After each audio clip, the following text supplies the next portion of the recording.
It's not working, Tim. Are you too tall? Good afternoon.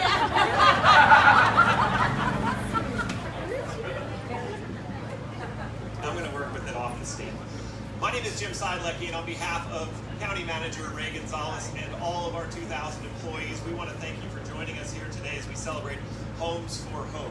If you are an assembled member of the media or just someone who wants to take photos today, we want to let you know that it's very important that any photos that you take do not include any identifiable information about this home. No address, nothing that would give away the location. Please respect the need for that as we move forward with the sensitive topic that we have today and the folks that are going to live here. It's all for their safety. So we do appreciate if you're taking photos or video for any purpose that you respect the idea that the address and any identifiable markers are not included in anything that you post. We certainly are grateful that you're here and going to help spread the word, but please keep that in mind as you hit that post button. Make sure you double check to make sure that we're not giving away the location at all. This is obviously a long time coming for so many people who are here today. We have a great list of speakers and then an opportunity for all of you to get inside and take a look at these homes. Please ask questions along the way as folks take you on a tour. Everyone wants to tell you about this project, I promise. So if something comes up and you'd like to ask, find someone from Adams County. I'm sure Commissioner Tedesco, you see a smile on his face, and Commissioner Hodge would be more than happy to fill you in. Our first speaker today is our board chair, Mary Hodge.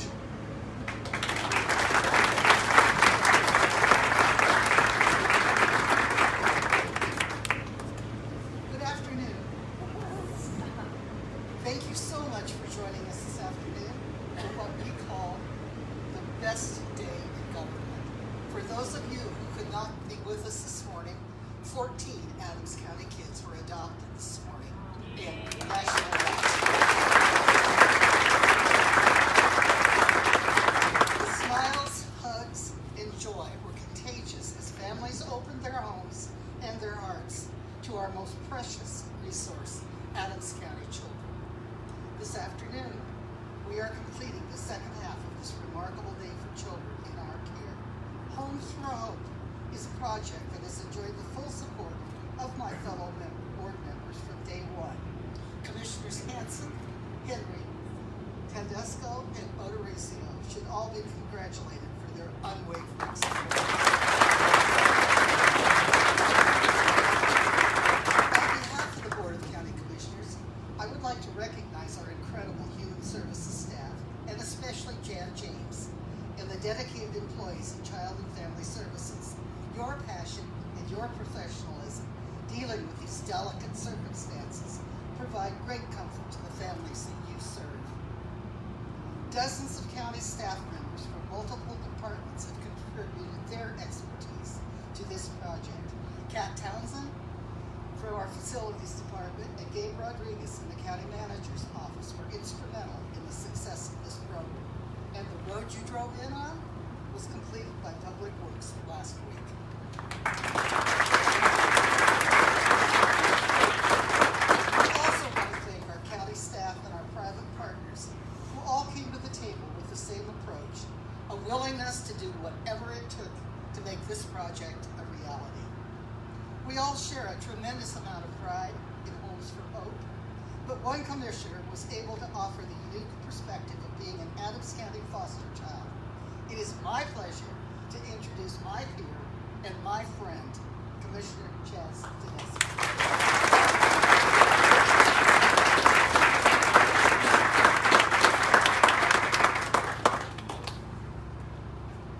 See if we can get this to work.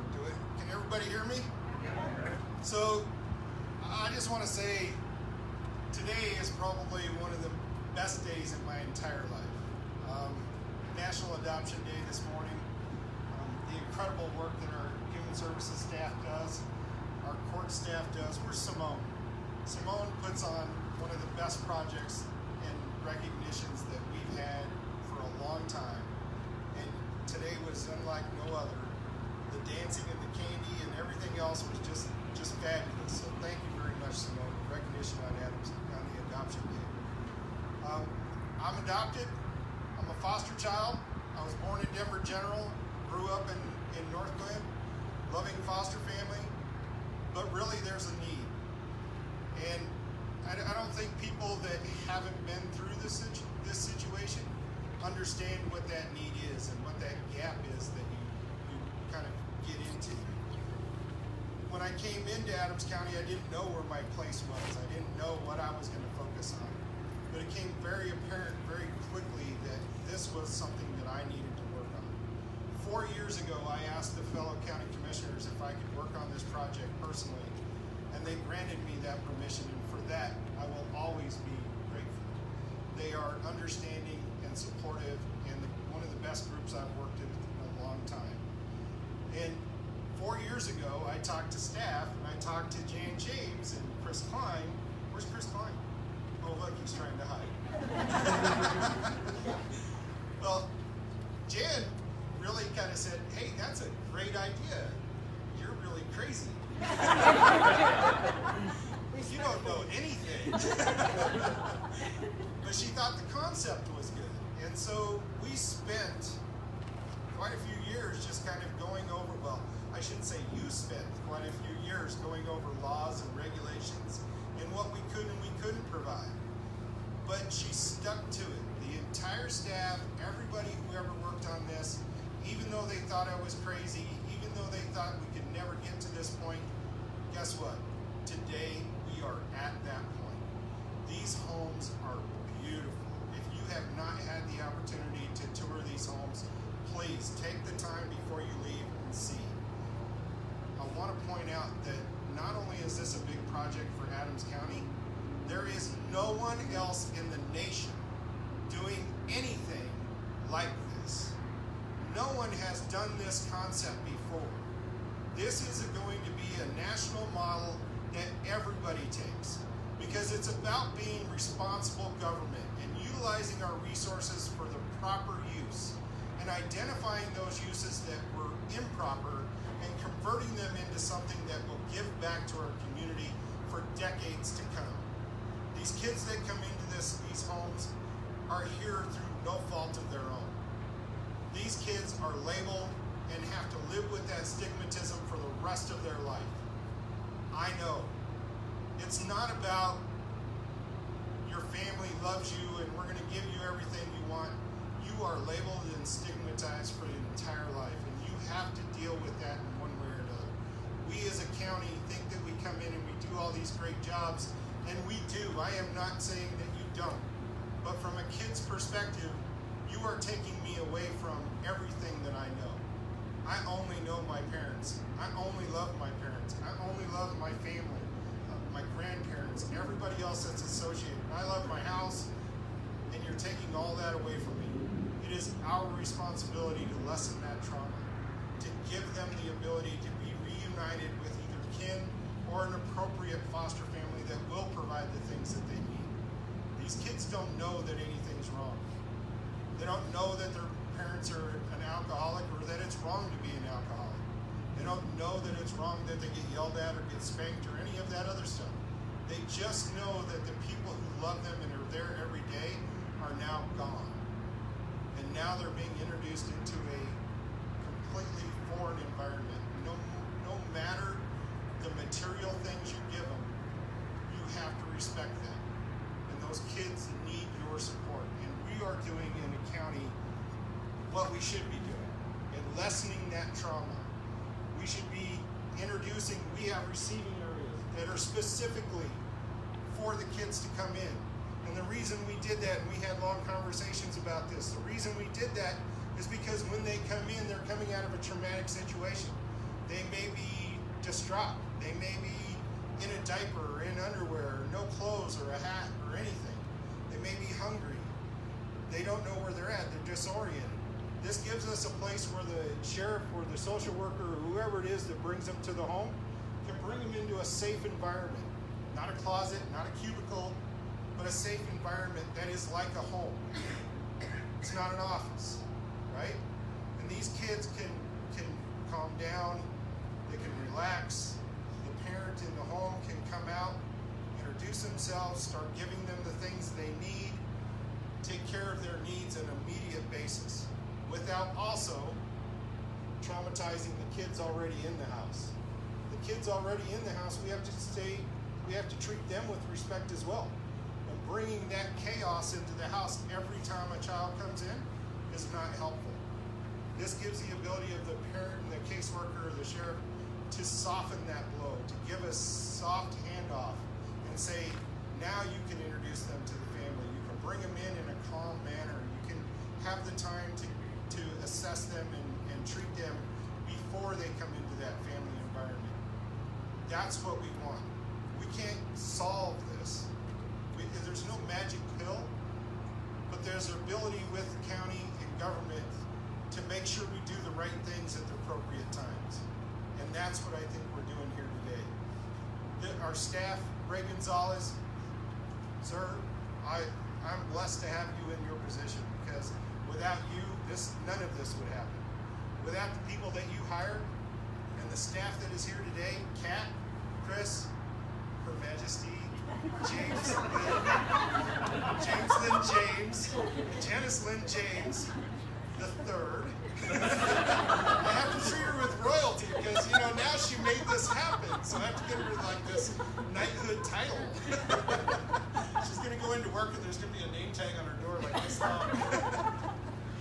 But I will say that, without all of our partners, and I could go on and on, Greg Moss, I can't give you enough respect for all the things that you've done and the connections you've made. American Furniture for all of the work that, where is American Furniture? Are they here? Woohoo! There's Josh. And American Furniture, I gotta tell you, just coming in and doing all the work that you did to prep these homes and stage them. And they donated every piece of furniture that you see in these homes. From the rugs. If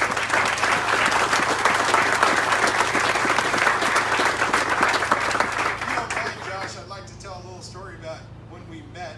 And I came in and talked to you, and I know it's a sensitive subject, but I will say that I came in and gave this story to Josh specifically through the North Metro Chamber and Greg Moss. He set up the meeting, I came in and I gave my story, and I really thought I was giving a story to somebody that was like interviewing and assessing. I didn't realize that I was giving a story to somebody that has lived this and has been affected by this exact same thing. And I know the one thing that stands out with me for you personally is what he said to us after the meeting. And he said, this is something I can take to Jake. This is something that I can push for. This is something I believe in. And if he doesn't do it, I will do it myself out of my own pocket. That's amazing.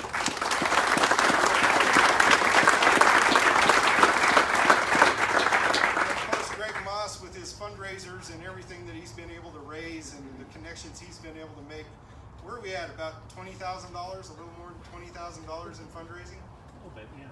Yeah, I mean that deserves a hand.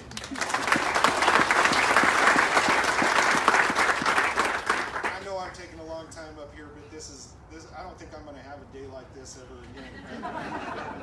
I will tell you that we have big plans for this area. This isn't the end. This is just the beginning. The success of this depends on all of you right now and what you do and how you talk about this into the future. We have to be respectful of how we present these homes to the public. So if you're on Facebook, please be respectful on what pictures you do. Anything inside, feel free. Anything outside, be very careful, because we do need to keep the privacy of these homes very low because of the nature of what we're doing here. I just want to say thank you. I love you all. I'm very blessed to live in this community. I'm very blessed to have all of the staff and the workers that have worked on this, the construction companies, everybody that had a hand in this, from the bottom of my heart. And I will tell you, I love you and thank you. This means so much.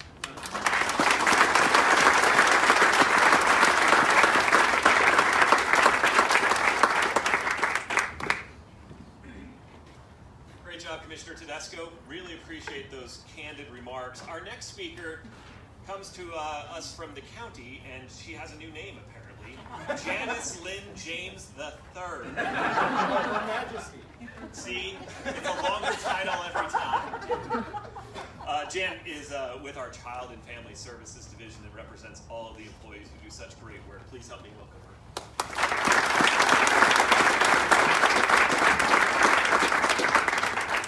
Okay, so I have to start with a disclaimer. I did not say to Commissioner Tedesco, you're a little nuts. I did not say that, but it may have felt like that.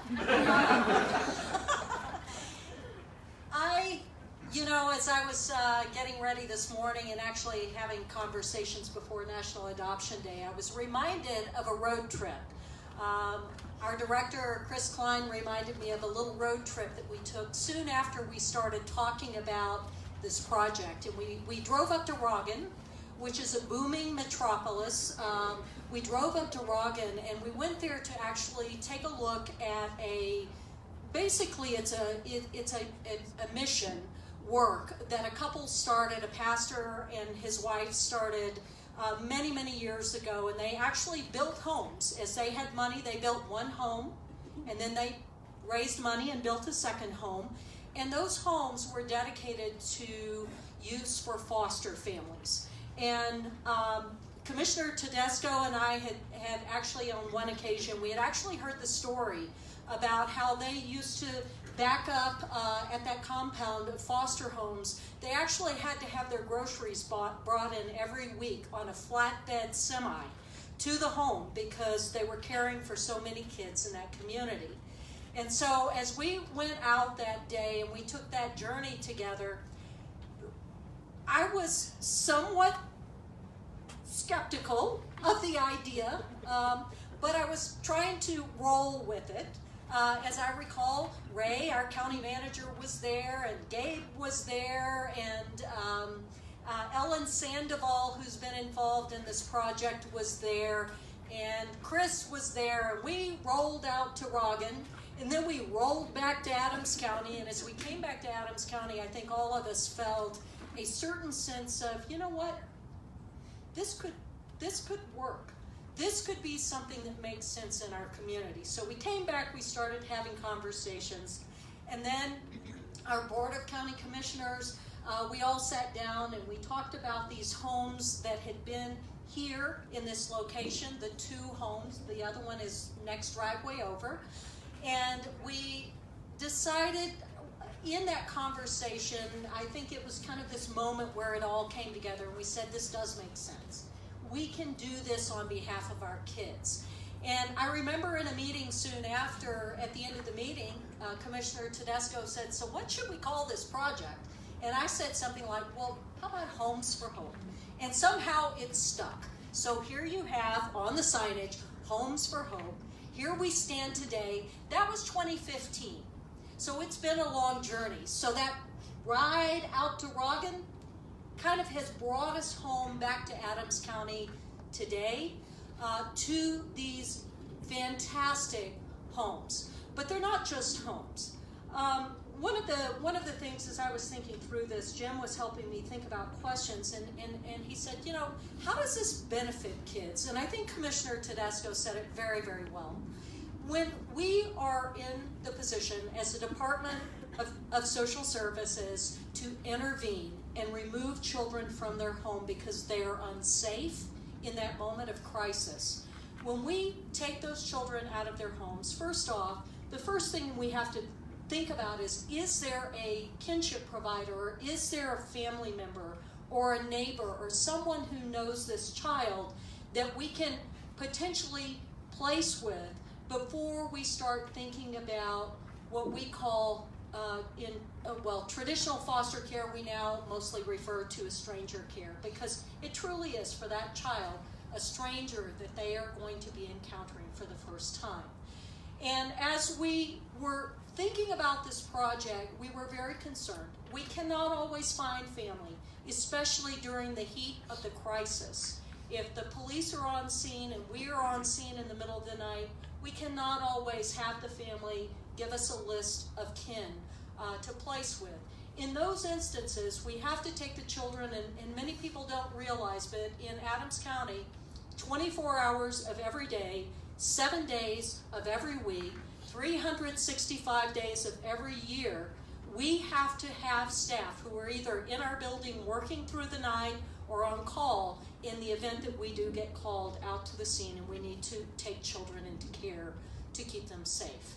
So as we begin to think about these homes, we realized that there were several important components to this in this body of work that were essential. One of them is, if we can't find Kin for Kids, we want safe, warm, loving homes where we can bring children 24 hours a day, if needed, to have a place to bring them in, to get them fed, to clean them up often.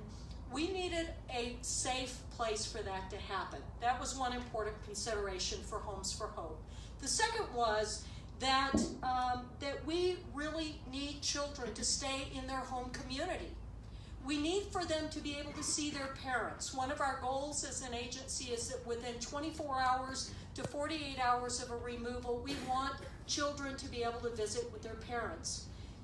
This spot right here is about 18 minutes from our office, which is where we do our family engagement, where we do our family engagement meetings, where we have children able to visit with their parents and be seen by their parents. Now that's important, and it's important because we know from research that when kids and their parents, when their parents can see the kids, they tend to stay on track. They use that moment of crisis, they see their kids. The sooner they can see their kids, the more likely it is that we can then work with those parents to help them deal with the issues that brought them to our attention. So that was important, that we be able to have quick visitation that would happen. Second thing is, when kids come into our system, we also have some regulations and requirements. We have a couple of folks from the state here. They would be very happy to hear me say that it's important for us to get kids in to be seen medically, get them in to check their dental, get them in to screen for any mental health issues that may be brought on through the trauma that they are experiencing as they are being removed from their homes and from the experiences that have led up to that removal. So we actually, in 2010, before this project even came to light, we had actually developed a medical home in collaboration with our Community Reach Center. And there is Mountain Land Pediatrics is where it's a single stop shop to get all of those things done, and they've made a commitment to do those medical checks and everything else. Most of them will be done same day. So there is a commitment. Again, that's about 15 minutes over this way. So we are very centrally located. The last thing that I would say is kids need to stay in their home schools. There is nothing worse than not only being plucked out of your family, but also finding yourself plucked out of your school, your support system. And so one of the awesome parts of this project, and this is going to take some work to figure out, but every kid who winds up here will be going to their home school. And they will remain in their home school with support from the foster families that are in these homes. So how it benefits the kids. This project is huge. It gives us a place to bring kids in their deepest time of need.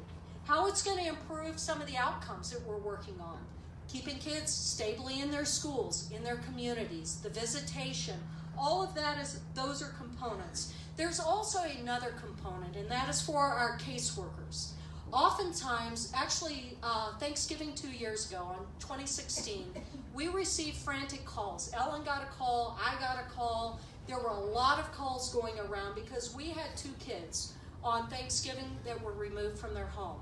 They were sitting in our office. In our old office, it was nothing like where Her Majesty has an office now.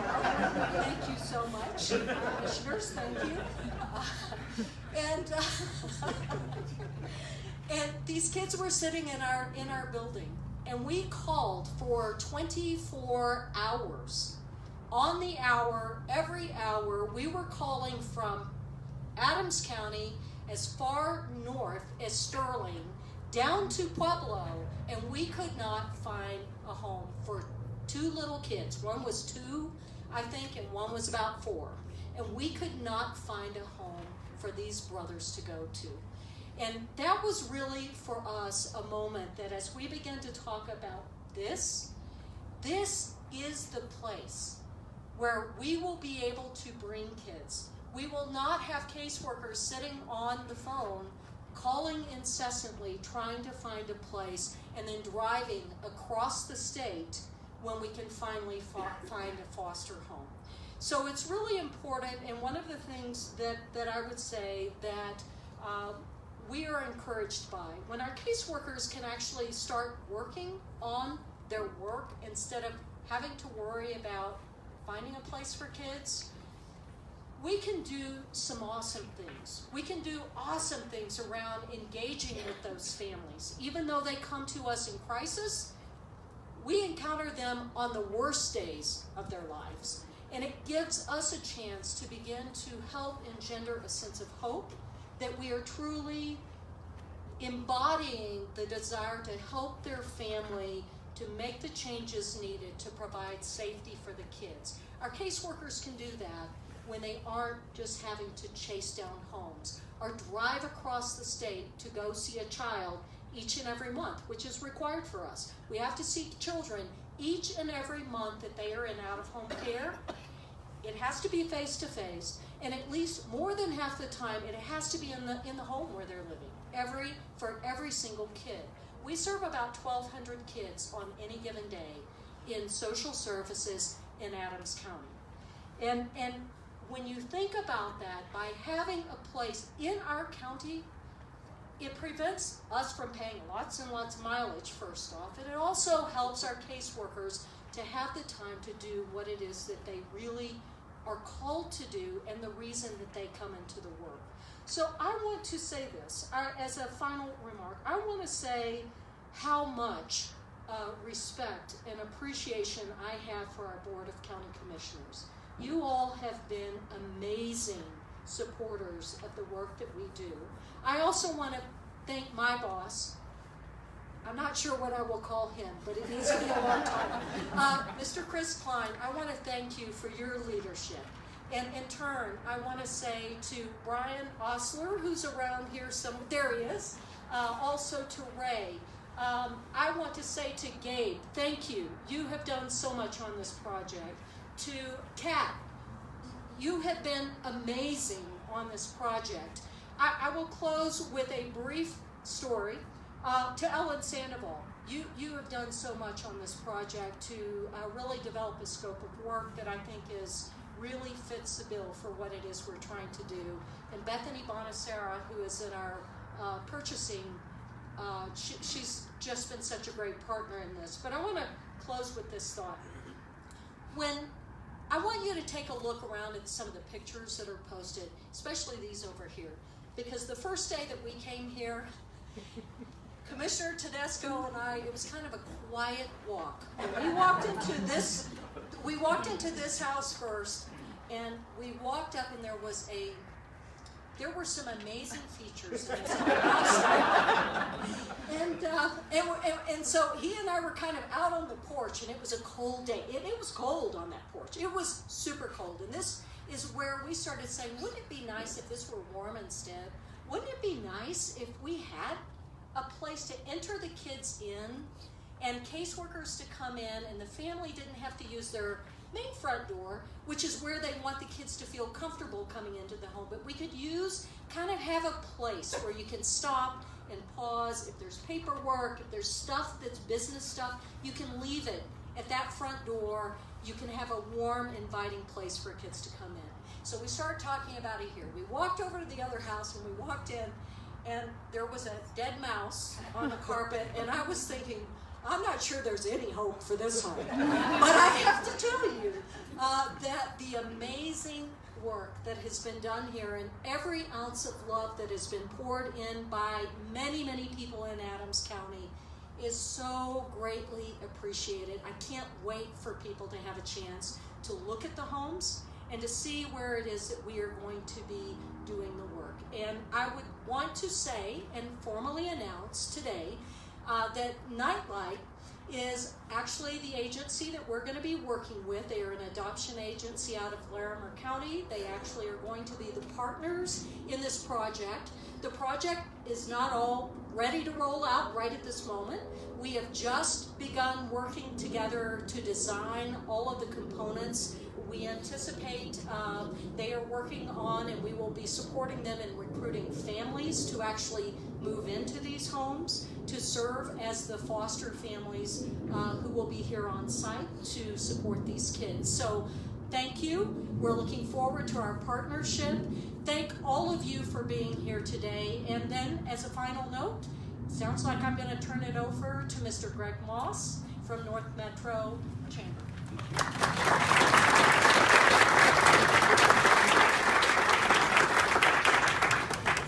You know, I gotta say something. It's worth $1 million just to hear Commissioner Tedesco say, "I love you." Thank you all for being here. Tess, thank you for the opportunity to partner with all the Board of Commissioners. Thank you. This, you know, when I was thinking about what this project really means, there's three things. It is about partnership. We have formed some amazing partnerships, public-private partnerships, to make this a reality. We can't say enough about what American Furniture has done to step up. Josh, thank you so very much. Jake, I'd like to call my uncle Jake. It hasn't stuck yet, but we want to thank him in his absence for donating everything that you see in that house, way above and beyond. It's not only about partnership, but it's about moving forward in a very wonderful process and having a purpose. And so when you have partnerships, you can do really good work. When you have a purpose, you can do incredible work. But the third piece that's always sometimes missing is passion. Because when you have passion, you can do absolutely amazing things and anything. And so we are just so grateful on behalf of our board, on behalf of our staff, our wonderful staff who were small but mighty here, and all of the members of the Metro North Chamber of Commerce who have donated and contributed their cash to help get this going a little bit, to just thank you and congratulations. There's another wonderful partnership that we have, and that's with the Adams County Foundation. As Commissioner Tedesco mentioned, we're on our way to $20,000, but today we have a down payment towards that. And so we have a big check to present to you from the Chamber of Adams County Foundation, $10,000. And has it been endorsed? It has, so you can cash it. We just want to say a huge thank you to everyone who has contributed, and there have been numerous of them, and we're still going strong. So thank you all for the opportunity, and congratulations.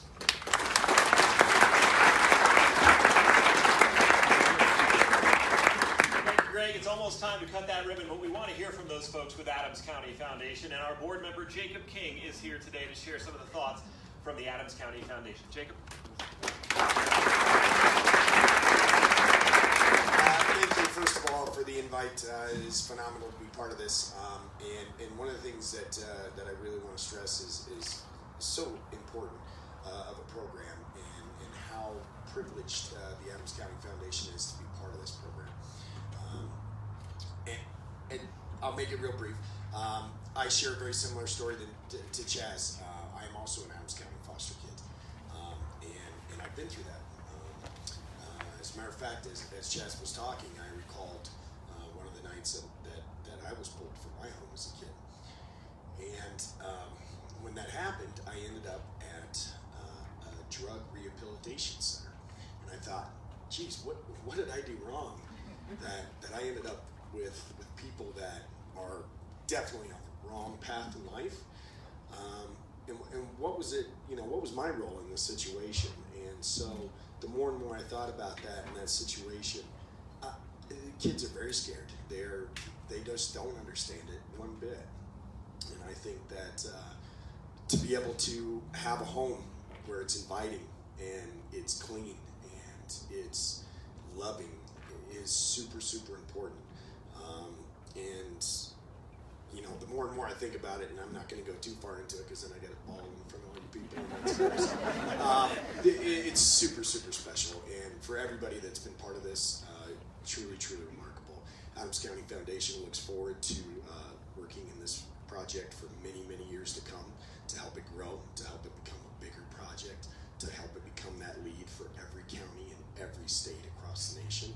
I think the more and more that this is put out there, the more and more this will catch on, and the less people have to experience the fear and the anxiety that a child feels when they go through a situation like that. So, thank you very, very much.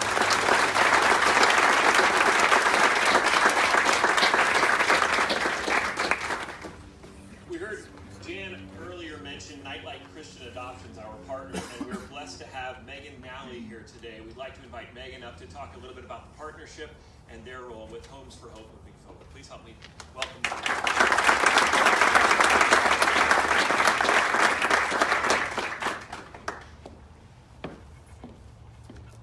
Well, I first want to thank Adams County Foundation, American Furniture Warehouse, the construction crews, and all others who have made today possible. We all know this has been a labor of love for all involved and a dream of many for years. In operation since 1959, Nightlight has historically been known for our adoption services, domestic infant, international, and embryo programs. We started our Colorado foster program in 2013 and are proud to have helped over 50 children find adoptive families and another 75 with reunification efforts and placements with KID. Above all else, our mission is to serve vulnerable and at-risk children and families. While we've only known about the project for about 6 months now, we knew immediately that we wanted to get involved. Those of us in child welfare know that gut-wrenching feeling when we cannot find a home for a child. The pit in your stomach when you read what a child has just gone through and the long journey of healing that lies before them. When I first read about the project proposal, my immediate reaction was to think of all of the opportunities that this will provide children entering foster care. Through Homes for Hope, we'll be able to keep sibling sets together. We can prevent children from moving to a new school and a new community. We'll have more time to identify whether kids can safely return home, see if extended family members are available, or find more long-term foster parents to care for them. And above all things, this will provide a safe haven, a smiling face, and a warm bed so that they can not only be safe, but feel safe. In our minds, we knew we were committed to this concept. The question then became, what next, and how can we participate? The task ahead will not be easy, but it will be worth it. And it will take a team effort. It is through the collaboration and combination of our resources, our skills, our expertise, that we are able to continue improving the lives of abused and neglected children. Being removed from your parents and all that is familiar to you is a scary situation, but we have the opportunity to make this experience a little brighter. That is why we are thrilled to join this journey and be on the forefront of what we believe can become a nationwide model for emergency foster care. We are honored and privileged to be part of today's celebration and be partnering with Adams County for Homes for Hope.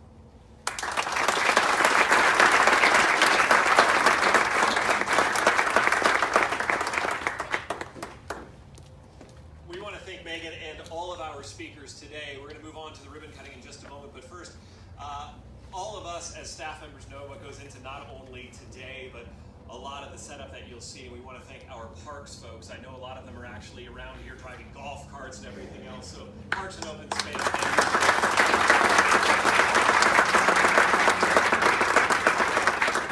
Again, you will have the opportunity after we cut some ribbon to walk through the homes and ask many questions.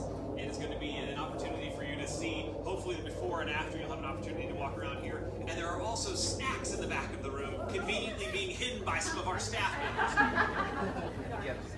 And we have gifts on the table to the left here. So as I invite you to, in just a moment here, walk over, do it that way. Walk in the back of the room, grab yourself some popcorn, grab some Captain Crunch or whatever the heck we have. What do we have back there? It's not Captain Crunch, it is Cracker Jacks. One of my cereals on my mind. But, and then walk over here and grab yourself a small gift bag, and then we can get over and start the ribbon cutting in just about 3 or 4 minutes. Thank you so much.